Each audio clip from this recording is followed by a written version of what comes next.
Good evening, ladies and gentlemen. I'm the Technical Critic, and it's time for my review of Legend of Korra, Episode 2 of Season 4. Is Korra alone? But before I begin this review and discussion, I'm going to ask you to like, to favorite, to subscribe, as always. But most importantly, leave a comment down below, because, as I've always said, and I will continue to say so, this is not just a review. This is a discussion. Your opinion matters, and I want to read it. So when you leave that comment, when you leave me a tweet on the video, I find it, I read it here after the review, and we talk about it. And we talk about it in depth. So, also, I have a new stick. Couldn't find the old one. No idea where it is. And I wasn't going to use my throwing stick. So, I needed to close the door so that I get nice, perfect silence. Also, if I may comment, a lot of you did not leave comments on the last two reviews I did. The review for the trailer and the review for episode 1. What happened? Is no one watching Korra anymore? Is no one watching this channel anymore? The channel I can understand, but Korra, come on, guys. I do not know where my fan base went. But, oh well. New guys, come in, leave your comments, let's have the discussion, we'll have some fun. Remember, this is a review, there's going to be spoilers, so if you haven't seen the episode yet, go watch it, come back, and then do that, because what are you doing here otherwise? Also, just some more business to get out of the way.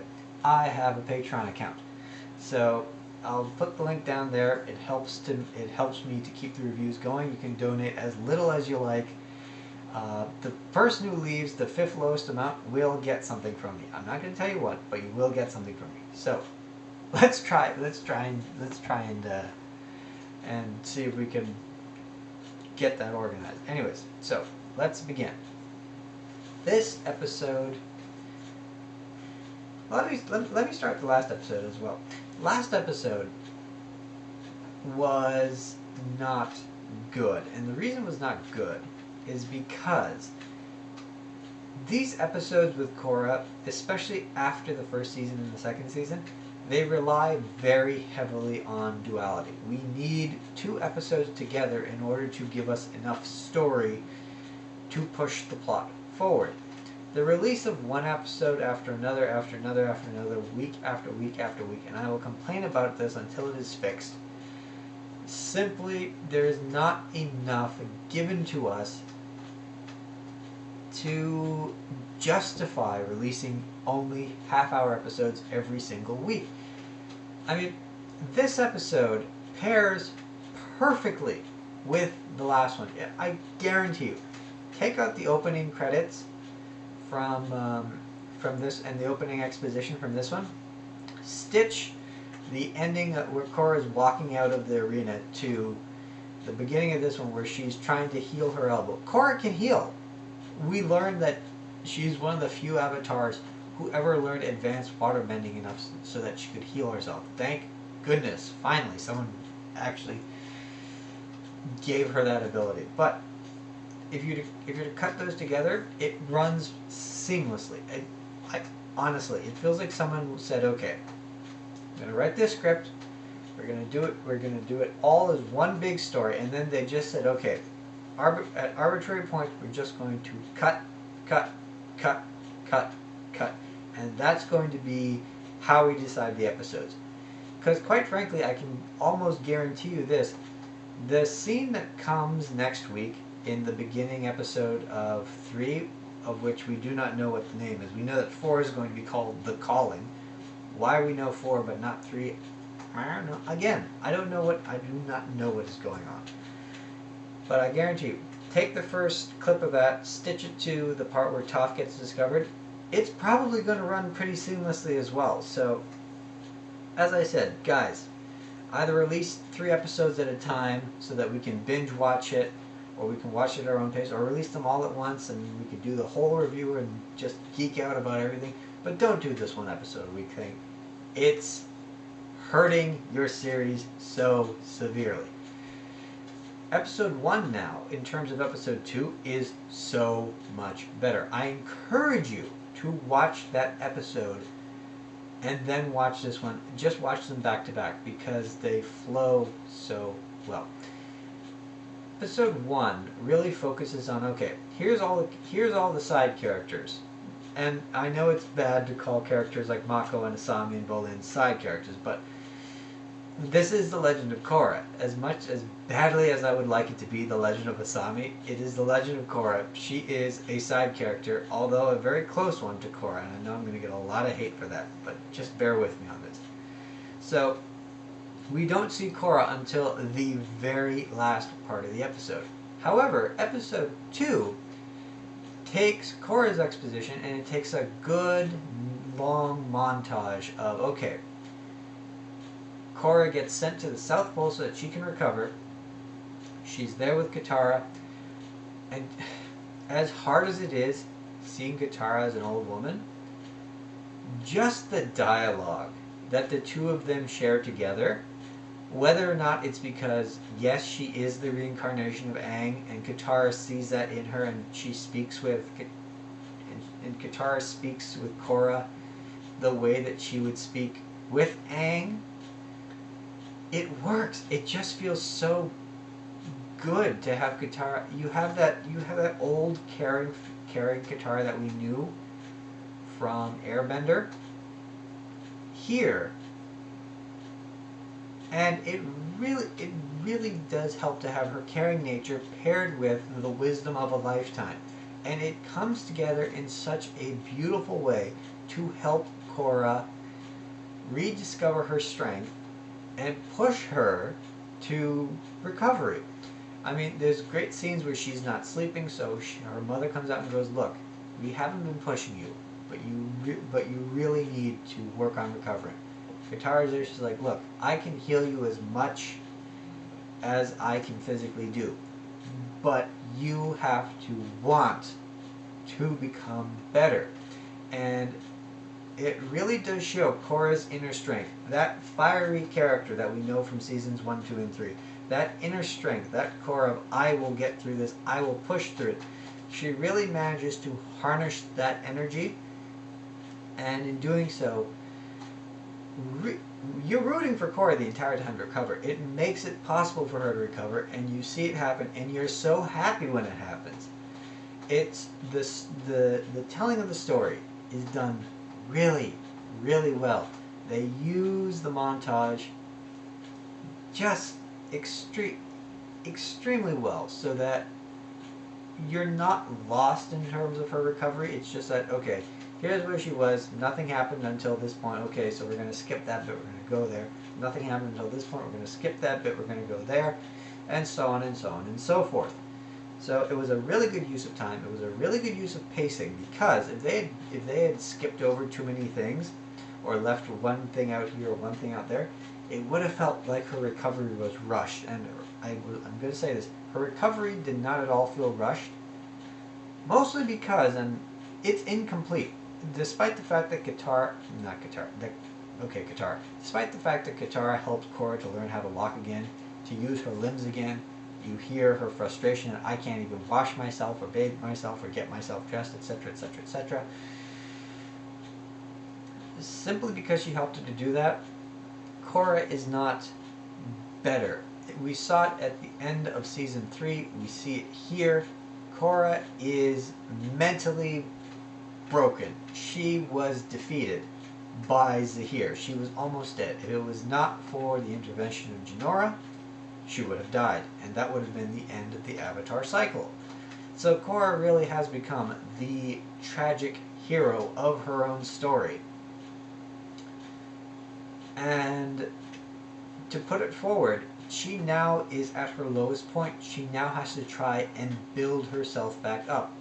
And it is an uphill battle. She is struggling. She is struggling very, very heavily. The poison, the mercury, I'm not going to say poison, I'm going to say mercury. The mercury that that was forced into her system has really done a number on her muscles. You can tell that she is not the bender she used to be. She does not have the fluidity of movement. She doesn't have the quick reflexes anymore. It really is hard to see the main character in this state. And you can only hope that she will get better. But the entire episode is not Debbie Downer.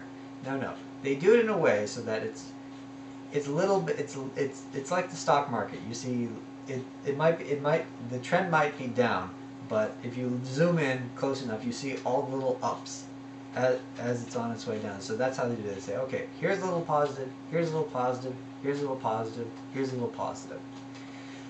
Although I will say this, Korra is her own inhibitor. She always has been and she always will be. That's one of her characteristics, and I do think it's something that they showcase well. Korra is her own inhibitor because she enters the spirit world in an attempt to try to reconnect with her avatar spirit. Okay, fine. A bunch of cute little spirits, they come up and they find her. And it's been, at this point, it's been a couple of years. So people have been trying to help her, but nothing seems to be working. So the little spirits that come up, they're like, is that the avatar? Well, I don't sense her. I don't sense any Rava spiritual energy. It's like, they're just like having a little discussion outside the Tree of Time. Korra is, meanwhile, she's like, you know what, I can hear you. Just because I'm wearing different clothes and I cut my hair doesn't mean that I'm not the avatar. So they all come forward. They're all the spirits are very concerned for her. They're very loving. They're very caring creatures. And they said, do you think we can help you? Korra doesn't get angry, but she gets upset with them. And I do feel that while I can understand the place she's coming from, why she's upset, because people have been telling her, look, we're only trying to help you, we can help you to get better, and nothing seems to work. But the spirits are different, and I do think that Korra should have used her reasoning a little bit, because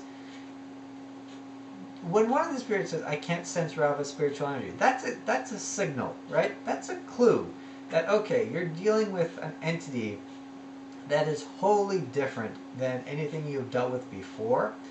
They're spirits. They have experience with connecting with spirits, because they are spirits, right? And they do know Rava. They might be little and cute, but you know what? They're extremely long-lived. They were there all the hundreds of thousands of years ago when Rava and Vatu were battling for the fate of the universe every 10,000 years. I mean, they knew who Rava was. So they do have that connection. And they do have a connection with Korra, so they would be able to draw Korra and Rava, in theory, back together.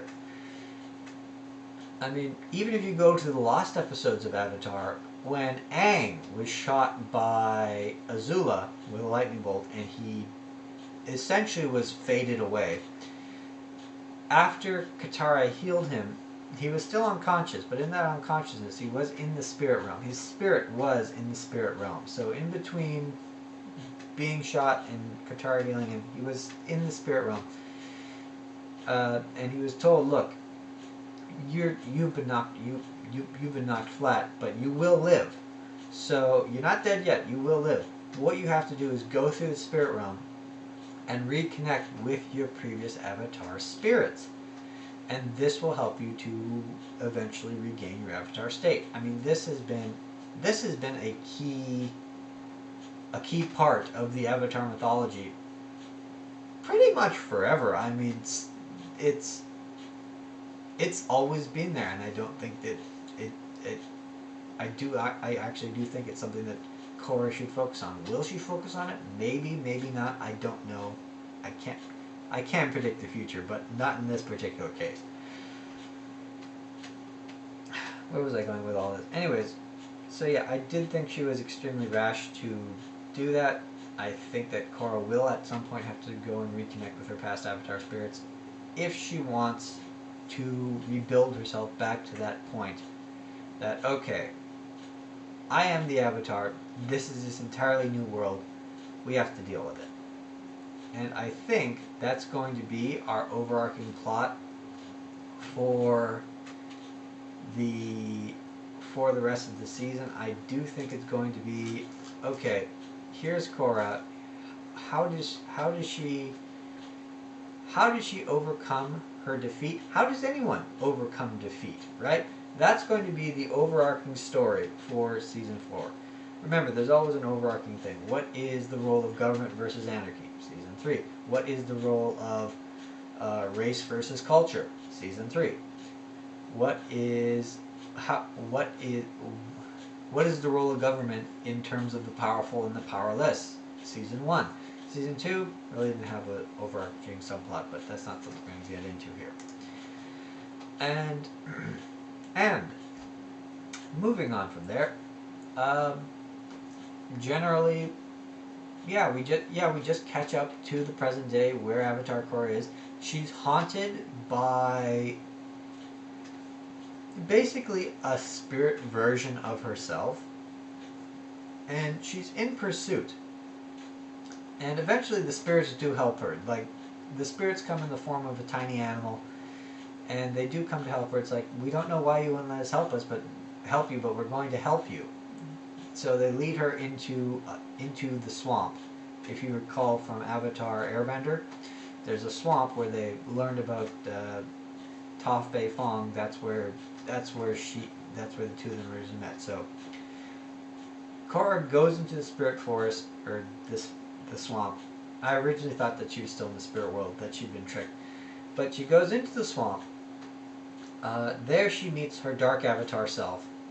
Her dark avatar self really, really beats her down. Like, I'll be very interested to find out what that is representative of, because at first you think, okay, it's just a figment of Korra's imagination, but clearly it's something real and something that's following Korra, whether it's a physical manifestation, whether it's Vatu taking over due to Korra's weakness, whatever it is.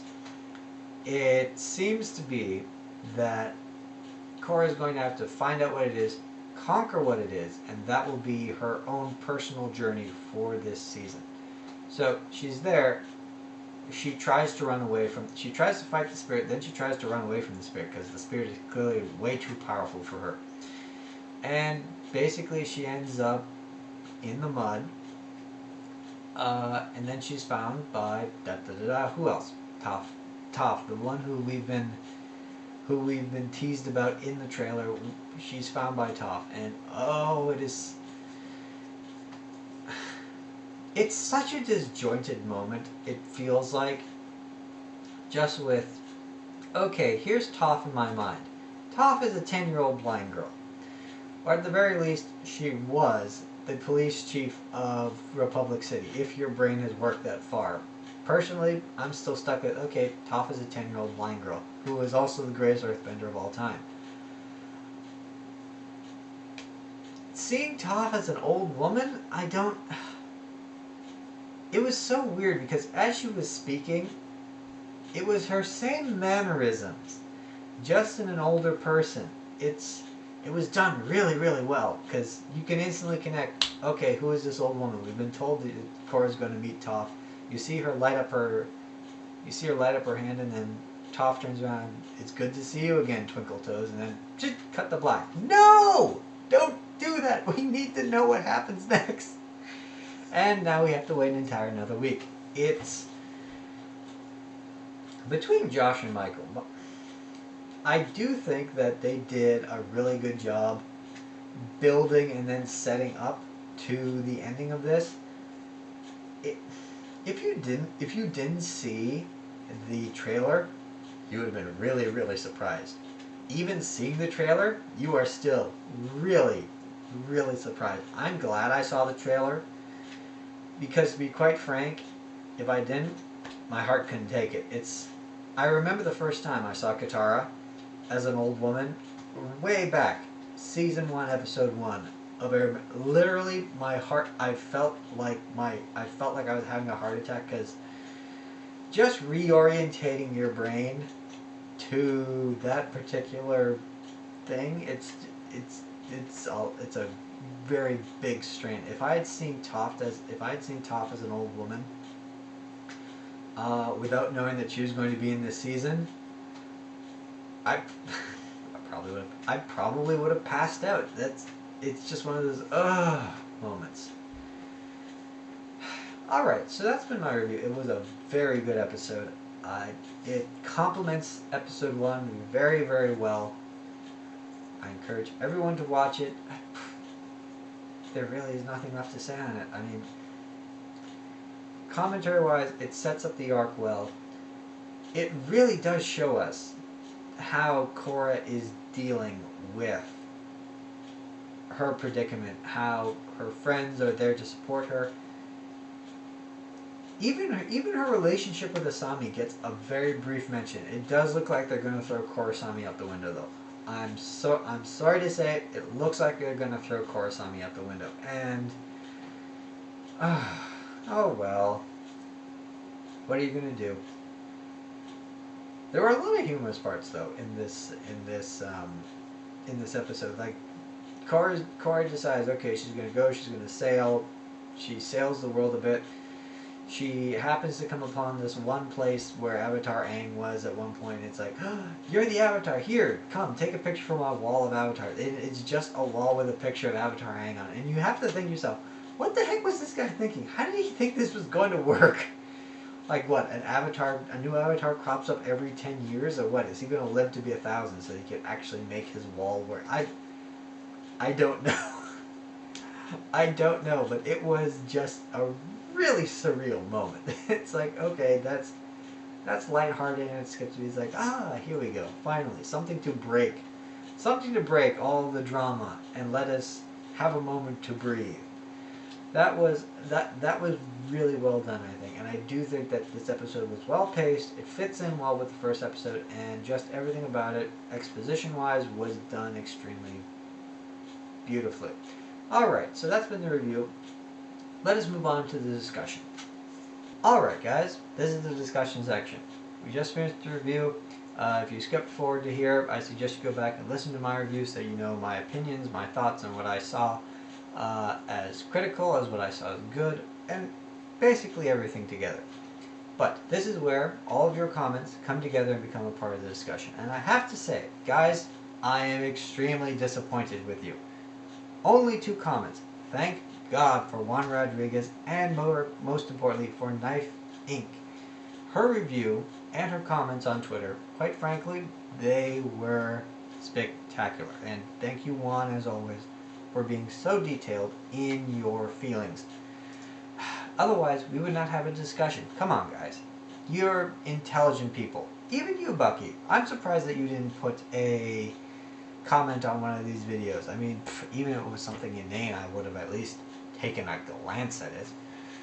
But, oh well, let us begin. So, the first comment comes from Juan Rodriguez. This is coming from the technical critique of the review of the Korra trailer, because unfortunately it didn't comment in time, so it had to be put on. But it's still going to make it into the discussion. It's going to make it here. He says, "Glad you're back, man. I already saw episode 1, and I hope to see your review soon. Now, you're right. We should be worried about this season. First, it arrived way, way too soon. I thought it was going to be released on January of next year, or so they say. Well, you're absolutely right. I think they pulled the wool over all of our eyes. I mean, everyone was expecting, especially with the development time that Season 3 got, 6 whole months, that we would see Season 4 January. Actually, I was taking bets for February, but I guess that they got the writing done during Season 2. I don't know. It just seems like there's too little time in the writing, and it does seem to be showing just a little bit, especially with the fact that the episodes really don't stand up on their own. There are very few Korra episodes outside of Season 1 that stand up on their own as episodes you could just watch. Okay, here's one episode, I'm going to watch it. I mean, and I hate to say this, probably The Sting and A New Spiritual Age are one of the few episodes that you can watch just on their own, and they're fun. I would say maybe each of the beginnings you could watch on their own, but beginnings part 1, beginnings part 2, they kind of do go together, so you kind of do have to watch them. Season 3 is even harder. I mean, I would say you put the Metal Clan by itself, and it's a good episode. If you put... I don't know. I really don't know. I know if you put the Metal Clan episode by itself, it's good. I'm not sure as to the others, but I'm sure there's one or two that stand up on their own. Alright.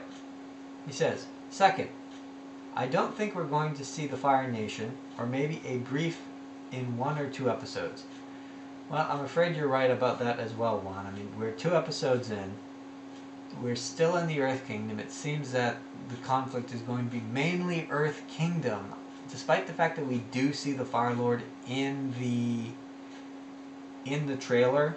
We see her sitting next to President Raiko and next to old Zuko. So my only assumption is that they're gathered in Republic City for some kind of event.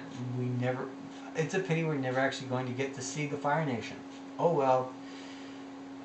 Azula, I miss you. I really do. I'm sorry we are not going to get to see you. I truly, truly am.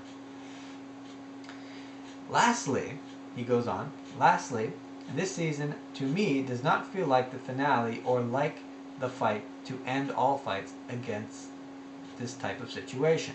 It seems Nick wants to get rid of this series ASAP, and maybe maybe the Mike and Brian relationship with the network might be done for good. What a way to end this series, and it's kind of sad the way it will end, with a whimper and not a bang. Well, we don't know if it's going to end with a bang yet. Remember, we're only 2 episodes in.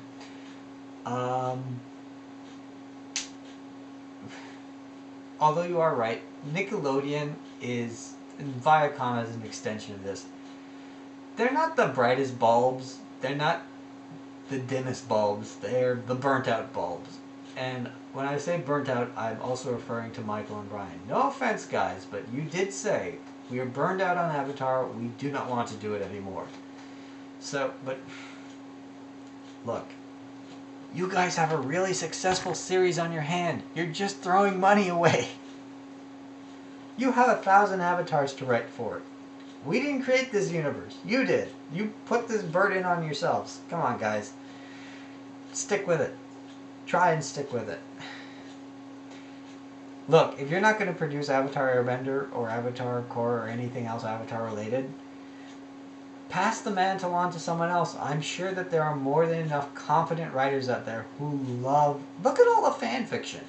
There is plenty of good fan fiction out there. Can we please give the creation of a next Avatar series to the fans and have them come together and create it? I'm dying to see someone do that. Alright? Dying to see it. Put it up as a Kickstarter. Who knows? You never know. He continues. As I see this situation unfold, Nick has finally shown their true colors about this show. They never really cared or embraced this great mythology, and no, you can't say this show went downhill with the movie. No, M. Night did not destroy the show since he knew it had the full potential to be a great trilogy. The ones who are guilty were the network and studio execs who dismissed this as a silly cartoon show. If we do not have the movie, we will never have Korra. Still, the network bosses did not appreciate what they have, do not appreciate what they have, and that is sad. Well, I agree with you 100%, with the exception of Mr. M. Night Shyamalan. That movie was the end of his career, and you know what? He can come up with as many excuses and as many stories as he like, but you know what?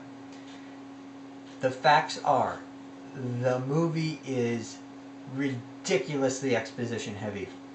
It has every single cliche that a Shyamalan movie has had to this day. And I better stop now because I might blow up if I continue this rant. I have one on why M. Night Shyamalan is just a horrible, horrible director. But we're not going to get into that right now. The fact of the matter is, I do think a live-action Avatar movie could be made. It would be possible. The problem is, one, as you said, studios sticking their fingers in it. Two, no competent directors, right? This was apparently done by Shyamalan so that he could appease one of his children. Sometimes you just gotta say no. And all the stories that he's been telling, Look, I'm not saying he's lying, but the facts are this. When the movie first came out and it bombed in North America and it bombed overseas, he said, look, it's a very artsy movie. Maybe Europe will understand. Maybe Europe and Asia will understand it more. Well, guess what? They hated it just as much as we did. Secondly, it's only after that he came out and he really said, well, you know what? There are these problems with production and all the money went here. Da, da, da, da. Most directors, when they see a ship sinking like that, they try and salvage their careers by walking away. I mean, really, it was a Nickelodeon movie. Why did he not walk away if he knew the movie was going to be that bad? And furthermore, he then went on to go and produce After Earth. I mean, the fingerprints do not lie. They are everywhere. And quite frankly, yes, Shyamalan did ruin some of the mythology. He didn't ruin the show. No, he did not ruin he did not ruin the show. The show of Airbender is untouchable. But he ruined the potential for any Avatar movie that will ever come out because, simply put, people see that train wreck and they say, no, we're not going to put money. I wouldn't put, if I had millions upon millions of dollars, I would consider putting it behind an Avatar movie, but that's only because of how much I love the series. If I was an impartial studio director and I said, okay, here's a history of the franchise. Great cartoon TV show, horrible live action movie. I'm not going to put my money behind trying to reboot another live action movie. It does not make sense. Anyways, those are my feelings. Alright, next comment. That one comes from Juan Rodriguez again. He says, good review, man. You're the only one, and this is on the season 1 review. Or sorry, the episode 1 review for season 4. Though I always get these things mixed up. Juan says, good review, man. You're the only one who is very critical of this episode. Thank you. As the only detractor to Korra on the entire internet, remember, as much as I like the series, I am not a cheerleader, I am not a fanboy. I will not overlook anything, simply because I like the show. Now, I understand your feelings to this episode since the problem was they did not give us a backstory of what our characters have been doing for the last 3 years. Well, they kind of are trying to. It really is a sidestep around. They're teleporting. They're teleporting the plot. And if you remember back to season 2 of Korra, they kept teleporting from one week to another, to another, to another, to another, and we had no idea what was going on in between. We got little glimpses here and there, but overall the characters were changing without us there to see it. And to then go, and season 2 had an enormous amount of plot holes and problems because of that. But all that said, to then go and teleport 3 years into the future, the only way I can see it is that they're saying, okay, we need to reset everyone's relationships. We need to reset everyone's personalities just so that we can make the story go in a particular direction for season 4. They're playing with fire because you're taking all the established characters, Rockstar Asami, Mako, who's the straight man, Bolin, who's... Well, at least they fixed Bolin, okay? I'm happy to say they fixed Bolin. You're taking all those characters that we worked so hard to build up, and you're throwing out the baby with the bathwater. So, I do not know what they're trying to attempt. Will it be good? I don't know. Season 4 so far, it's okay. We have a long way to go, and it could still fail horribly. So, fingers crossed it doesn't. About Prince Wu. In a word, pathetic.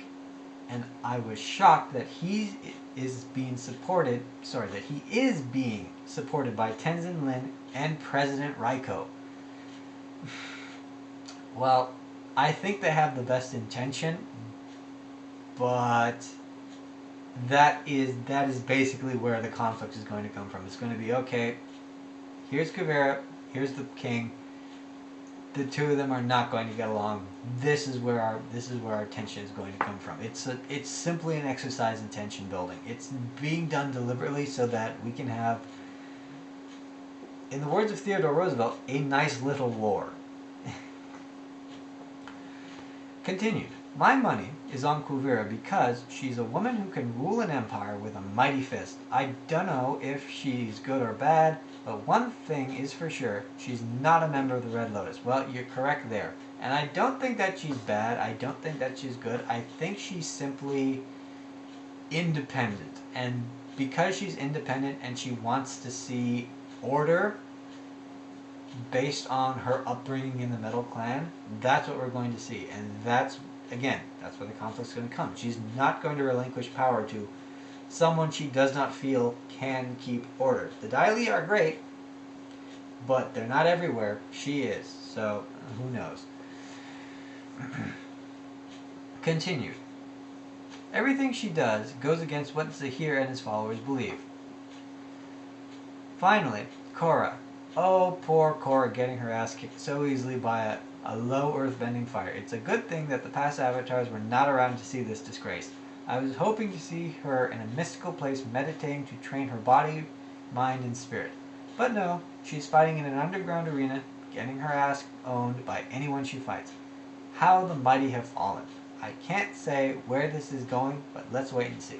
Well, we've waited, we've seen, and I have to say, it's not bad. The entire reason she was in that arena, my dear Juan, was so that she could try and face that enemy. And that enemy is of her own creation. I mean, Korra is defeated. She now has to fight to become not defeated. And I think that this struggle is going to be worth watching. I honestly do. I do think that this struggle will be worth watching. Now, if they retcon the struggle and it's just, okay, Korra and Toph work together and Toph basically builds her up to the point where she needs to be again so that she can then go and intervene between King Wu and Kuvera, fine. I don't see a happy ending coming out of that. I don't see good story happening. I do see good character development happening out of that, though.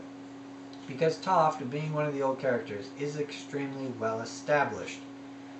And since she hasn't seemed to have changed since her old days, there's not going to be that demand for backstory that was oh so necessary with so many other characters. We must wait and see. We absolutely must wait and see. And last, but certainly not the least, Knife Inc. Knife Inc., I met her on Twitter. I was advertising the last review of Korra that I did, and happened to see her. She had some very good points, so I said, hey, leave your comment here. She said, look, I don't have a YouTube account, but I do have a SoundCloud. And she recorded 12 to 15 minutes of her thoughts on the first episode of the season. I encourage you to go and listen to it, because after listening to her, I went back and listened to my own review. I was extremely obnoxious. I apologize. It was below my standards. It was far below hers. She says, look, and she fully said this. She said, she said that she doesn't have very high standards. My dear, you're wrong. Your low standards are better than my high standards. So keep doing what you're doing. And trust me, if the SoundCloud reviews you're putting out are low standard, I can only imagine what your high standards are. I cannot begin to comprehend what your high standards are. And if you think you didn't go in depth, trust me, you went way in depth. She related Homer's Iliad to Korra. And it's entirely possible. She says, look, I don't know how exactly. I'm going to help you. I made notes. I've got them right here. I'm going to go through each of them. I'm not going to reread your entire section. I'm not going to stick your soundbite in here. You guys, if you're interested in knowing what she has to say, and you like Korra, I suggest you go and listen to her. And then come back and listen to my points on it. We're going to have our discussion, alright? So, point number 1. Keeping Korra out of the first episode of this season. Unfortunately, what you said is not exactly true. The way Korra after season... and this is in terms of episode design. The way that Korra after season 1 was designed is essentially to give every single episode its own partner. They're supposed to be done in 1-hour segments instead of 20 minutes, 20 minutes, 20 minutes. We see why with the particulars of this episode. If you look at episode 2 compared to episode 1, as I said earlier, if you stitch the two of them together, you're going to have a very seamless story.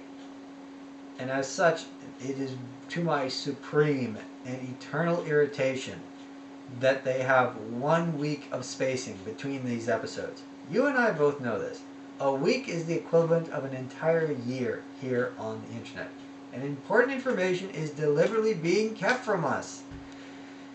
So, the problem then becomes, since each of these episodes are supposed to be paired, none of the episodes can stand on their own individually.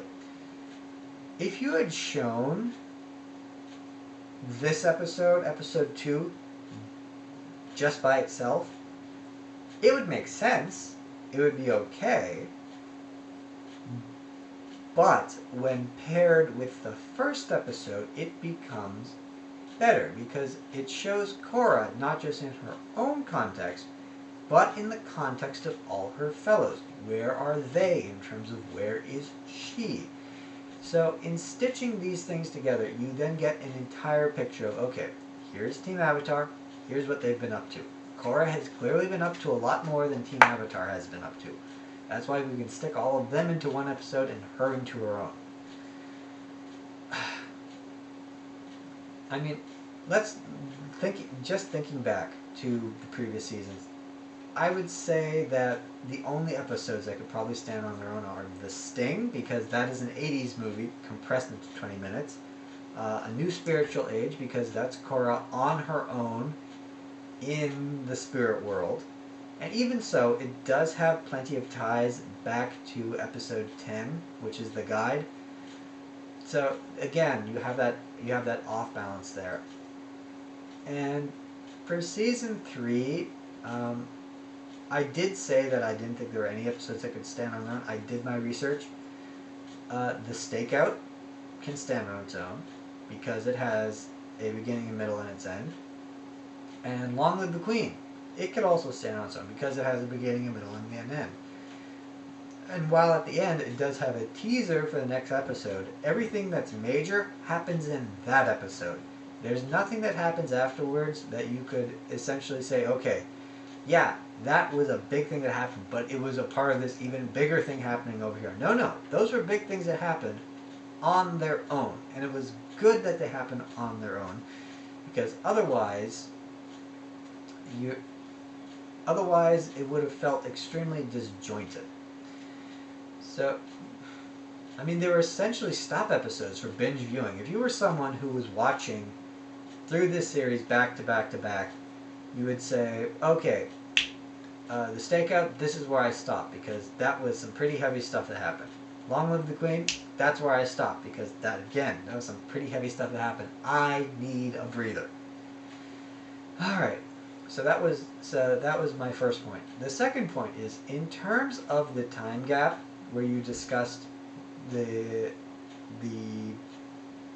teleportation, the plot teleportation into 3 years, skipping 3 years poses a problem, and as I said, this is one which season 2 faced severely.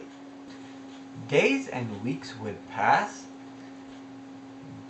but without the audience's presence to see exactly what occurred between characters here, there, and everywhere, and this poses a problem in terms of viewership because you're teleporting through the storyline. So and allow me to explain it this way.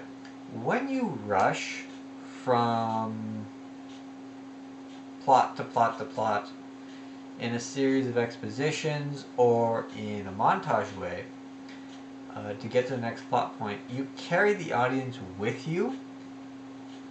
However, you do it in a very uncomfortable and not very well-paced fashion. It's very inconvenient, but you are still showing everything that you're supposed to show. Teleporting through the storyline to different points in time is fine with this because it eliminates the speed and the pacing issue. You can pace it much better. However, in terms of the audience, it really puts the work on them to figure out exactly how time is passing and what is occurring. And often what happens is the audience is left behind in the previous moment, and this is actually far worse than rushing them forward, because when you're teleporting the character, really, the audience gets a sense that something is not correct about the actions they have just seen, and then anything that the characters then do seems to be the wrong thing. For example, Korra going and breaking up with her boyfriend by kicking over his desk in the middle of just in the middle of the police station while he's at work. I mean, it seems completely out of character from, okay, 2 episodes ago we saw them being very lovey-dovey. The next episode after that, they helped each other to break the father, and then after that, bam, they're broken up. It really, really doesn't seem like the correct thing to do. Even though time has passed, there's been a great strain on their relationship, but we don't see that because we're teleporting from plot point to plot point to plot point. Now, take this same issue and apply it to Korra, except just 3 years in the future. So, while episode 2 explains Korra through a montage of just everything that's been happening to her, and it gives everything we need to know about Korra, we still have little to no backstory about everything that we've seen about the characters in episode 1. I mean, are we expected to believe that in the entire 3 years, Asami's just been working on the railroad all the livelong day? Mako has decided that he's going to become a cop, and then he's just going to guard the prince and then go back to being a cop because it's his job. And then Bolin is, going to be Bolin. He's going to sign up with the Earth Kingdom forces, and they're going to go and they're going to try and do right in the world. And while you do see this in terms of the letters that Korra receives and just how they continue to stack up and build, it really does simplify the character. Look at Korra. Everything that she struggled through in order to learn how to walk again makes her a more complex character. And in doing so, makes her much more relatable to the audience because you see her vulnerabilities. All the side characters, they're no longer relatable simply because, well, they're doing simple things. And most people do not do simple things for simple reasons. I mean, all the conflict and the exposition in episode 1 did seem to be extremely forced and very unnatural. I mean, Bolin and Opal fighting the way that they were. There's a gap there with some really heavy information that we have not been privy to, which really doesn't, and that really takes us out of context of the fight. We're watching a fight out of context. I mean, the real problem is, in theory, everyone participating in the events of the last 3 years knows exactly what happened. And so they don't need to explain themselves every single time they see one another. In the show, I mean, in real life, that's fine when you're amongst your friends. In the show, if they don't do this, then the audience is lost. If they do it, the timing then becomes awkward because you're then just laying out exposition. And it feels, and it just feels like it's out of place. I mean, there's the thing that this is a visual medium. Show, don't tell. So if you teleport 3 years into the future, and now we have to stop every 5 minutes for an exposition scene about what happened in the past, you really are going to break up whatever the people are watching. I mean, there are just so many examples of exposition gone wrong. I mean, I don't have one to insert here, but I'm pretty sure that you could look at the Airbender movie. That was pure exposition, and it was terrible because of it. Okay, point number 3, and this is about the comparison between Homer and the Iliad and Legend of Korra. Now, you'll never hear me say Michael Dante DiMartino is an epic story writer. You're never going to hear me say it. That is reserved for Aaron Eshar. But do not feel silly, and I cannot stress this enough. Never feel silly and never apologize about comparing one story form to another story form. Every single story in the universe, fan fiction to ancient epic, has a link to one another. Let's take the Epic of Gilgamesh, for example, and for those of you who do not know what that is the first story ever written down. The Epic of Gilgamesh is linked to every single buddy cop movie you have ever seen. Why? Because it's the original buddy cop story. Why it hasn't been made into a major motion picture yet is beyond me, because if you read it, it's much better than any buddy cop movie you'll see in theaters currently. I mean, I expect that Viacom or Comcast or someone is stealing that idea right now, the second that I mention it. Someone has just stolen that idea. And the Epic of Gilgamesh will be in theaters this January. I promise you. Now, in fact, comparing and contrasting stories with one another is essentially the way that critique works. I mean, what ideas have been co-opted where to give the story its ebb and its flow and its dichotomy? I mean, you can compare the actions of one hero and villain to another, and then you see how the two different dichotomies work. Okay, everybody, come back. I apologize for sounding like an English major. This is not an English class, but let us continue the review and discussion, okay? In terms of comparing Korra to Homer, yes, it's a bit of a stretch, but let me see if I can help you make it work. Odysseus is a hero, and for those of you who do not know who Odysseus is, he was the king of Ithaca way, way back in the Bronze Age. This is the guy who invented the Trojan horse, broke down the city of Troy, helped Aeneas escape through a tunnel, and then proceeded to sail around for 10 years trying to get back to his wife and son. It really is a great story. And while he may be the hero or the main character of the story, his actions and the consequences that are linked to him are the whims of not only the fates, but of all the other people around him. As we all are, right? There's nobody on Earth who is not affected by the action of one person in some other place that they might not even know. I mean, just take any example. In this, and really in this, Odysseus is like Frodo in The Lord of the Rings, or any of the other tragic heroes. He fails, and it thusly falls that others have to do the succeeding for him. Korra, in that respect, is then comparable by the actions of the last season finale. She failed to defeat Zahir because of the mercury that was injected into her. It was in the actions of the Airbenders and the Earthbenders who brought down Zahir and incapacitated him. The failure of Korra that Korra is then feeling is typical to the tragic hero, and as such, she must then do a very great action and prove that she is worthy of being rebuilt. I mean, the action of the Airbenders to take on the responsibilities she has in lieu of the fact that she cannot do it anymore further condemns her. I mean, she in this case, she either has to adapt or she has to suffer serious defeat. And right now, Korra is battling with the defeat. I honestly think that is what the spirit avatar we see is. That is Korra's defeat. She has to wrestle with it. Will she overcome it? Will she die in the attempt?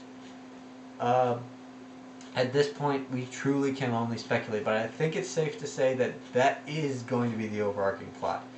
And as the Avatar, Korra does not have control of her fate. She doesn't, look at it this way, she doesn't choose to be the Avatar. She can't do as she pleases. The last Avatar that did that ended up with Ko stealing his bride. Every action that the Avatar takes has to be towards the balance of the world. And quite simply, Korra is then a slave to fate, because she is linked with one of the fates of the world. Peace and harmony, utter chaos. Korra at the moment is linked with both. So she really is a slave to the balance of the universe. So that's how I would then take Ulysses and Korra and relate the two of them together. Good job in noticing that. I mean, look, as a reviewer, as someone who does critique, you have to take the stories you know in order to compare them. I know the story of Ulysses, you know the story of Ulysses. Taking them, sticking them together, you can see, compare and contrast and see how everyone works. I think it was a brilliant insight on your part, and I hope to hear more of it. Alright, moving on to the next point, it was your comment on the villains.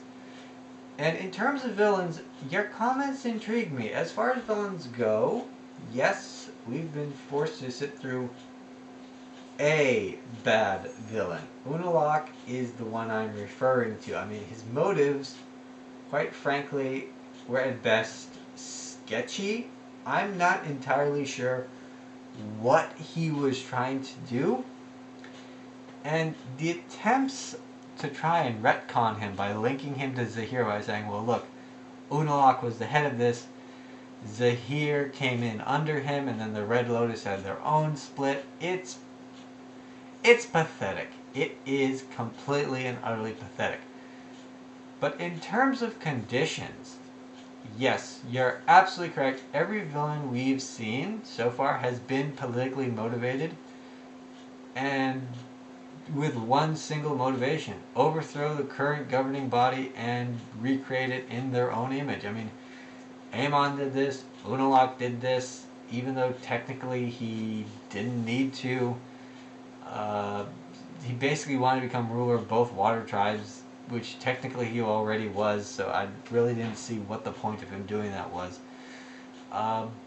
Zahir, he just wanted to cause chaos because his vision of the world was that it should be in chaos, so he's creating that image in the world in terms of politics. I mean, I don't know what his vision for the world after the deposition of government was. I know that President Raiko was on his hit list, so clearly a republic is not a part of what he believes. Curiously, and I noticed this, he's cool with dealing with kings and queens and rulers and whoever, so long as they're helping him to accomplish whatever it is he's setting out to do. Really, his only problem is just one of authority over order. I mean, he isn't a bad villain. It's just that his potential is never fully brought out. And this is true with all the other villains that we've seen so far, and I think it's going to be true with Captain Kuvera. It highlights one of the main differences and one of the main problems between Korra and Avatar Airbender. The villains are essentially the same. I know. Zuko is motivated purely by his honor, but let's look at everyone else. What is the Fire Lord's motivation? He wants to take over the world and remake it in his own image.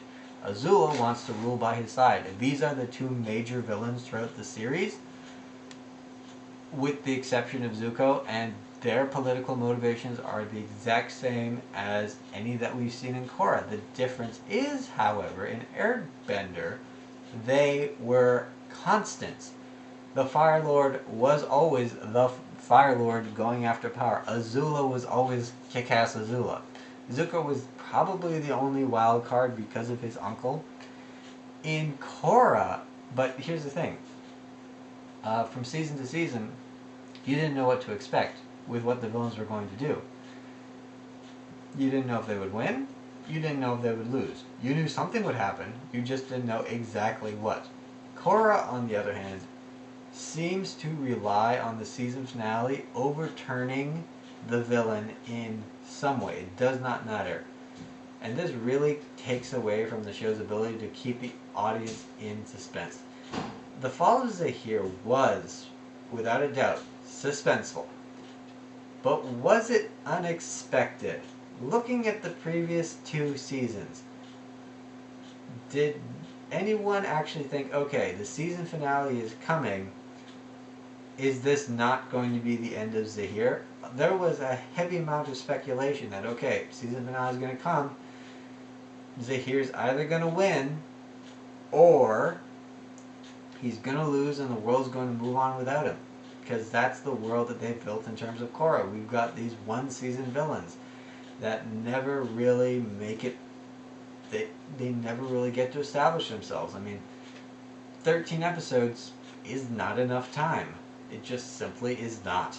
And we're going to see the exact same thing with Captain Kuvira. We've got a nice complex character here that could easily turn out to be the villain or the good guy, or an impartial that basically you're forced to choose sides with.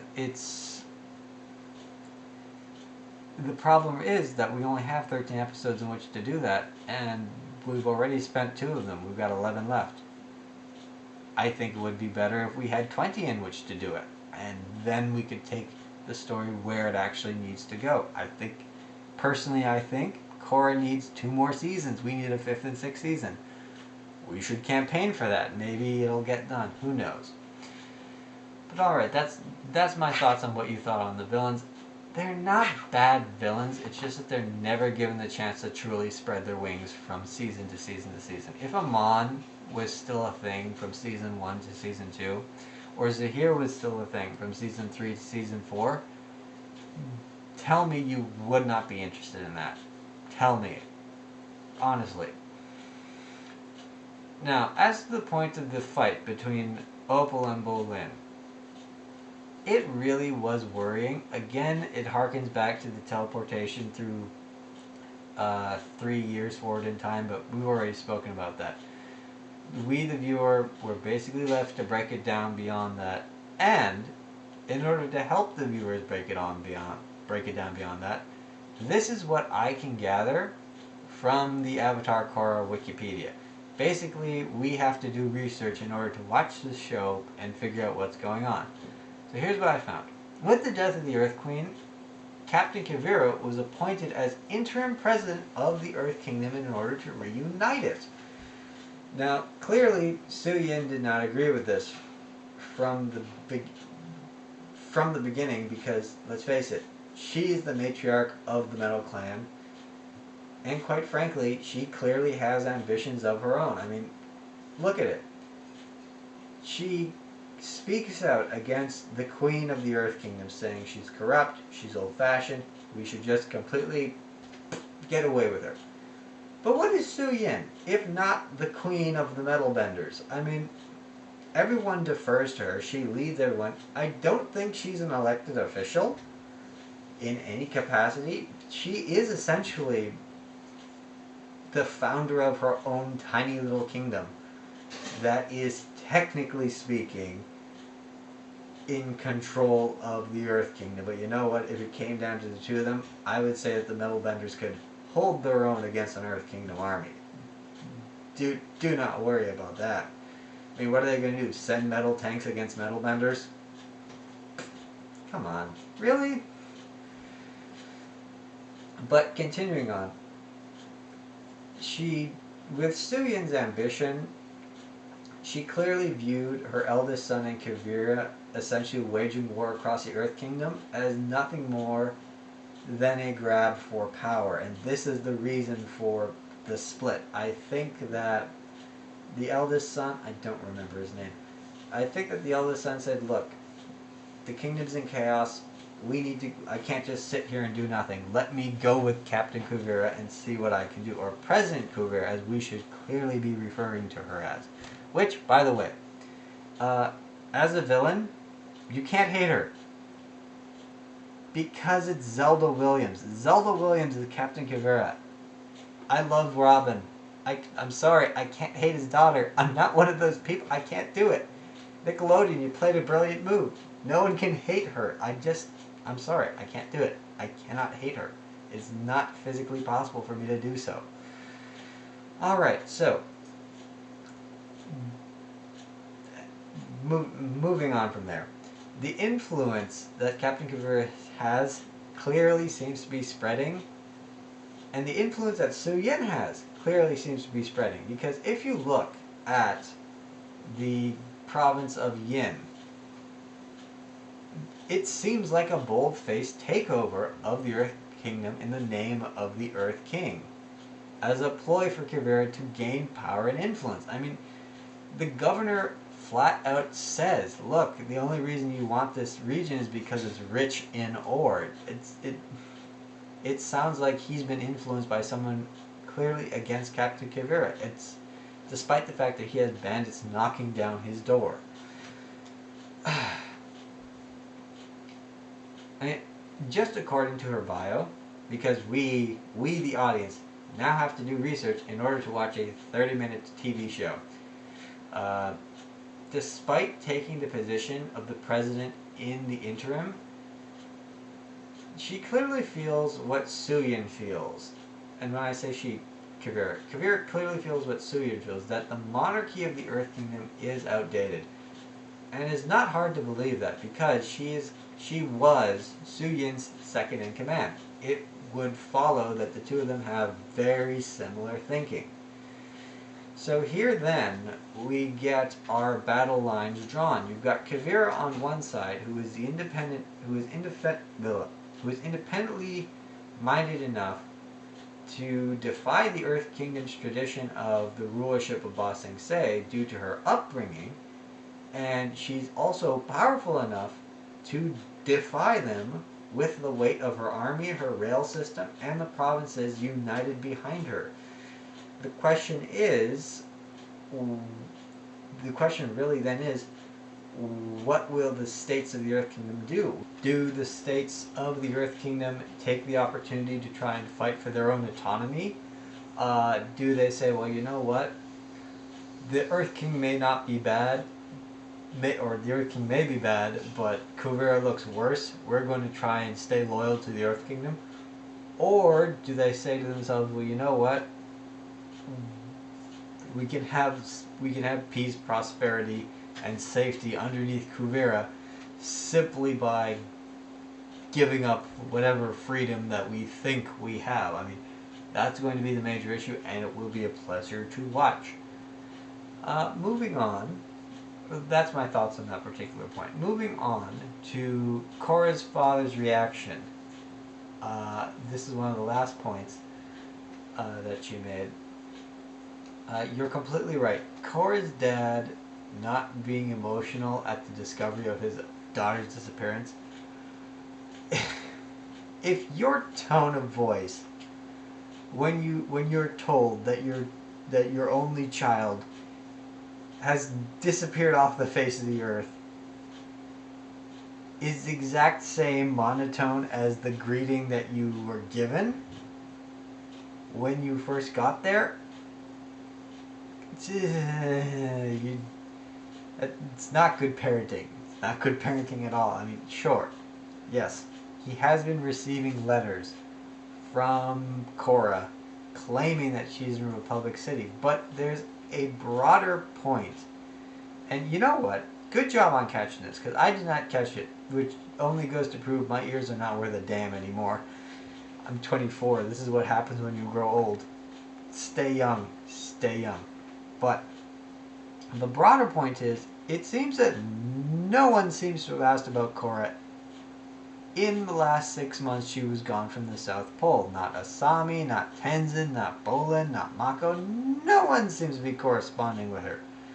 I mean, we know that while she's in the South Pole, people are corresponding with her. We see stacks of letters on her bedside table.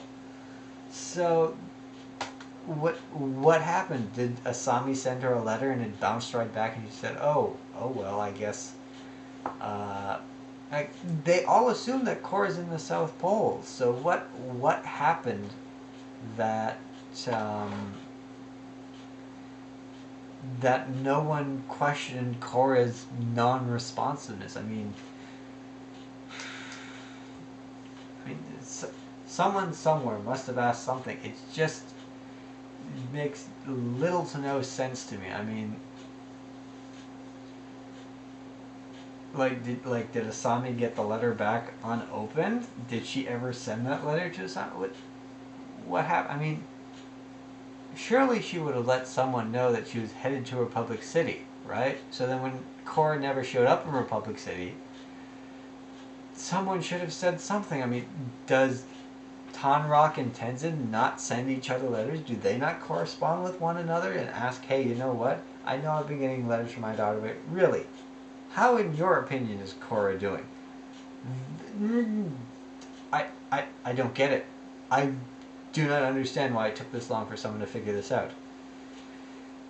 It is a gigantic blind spot in terms of just in terms of the opening of the show. And the lack of emotion is extremely disconcerting.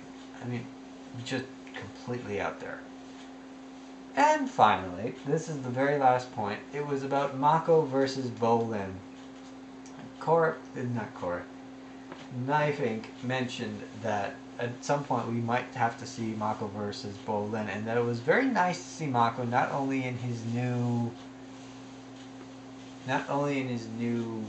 look, but also he seems to have matured very much. Well, Mako, this is something that I've noticed. He's essentially the exposition guy. He serves the same purpose as, well, the town crier. He's there to say what is going on. But seeing, and this is just looking at it, seeing Kuvira on one side with Bolin and Prince Wu on the other side with Mako, I get the feeling that at some point we will have to see the brothers fight one another.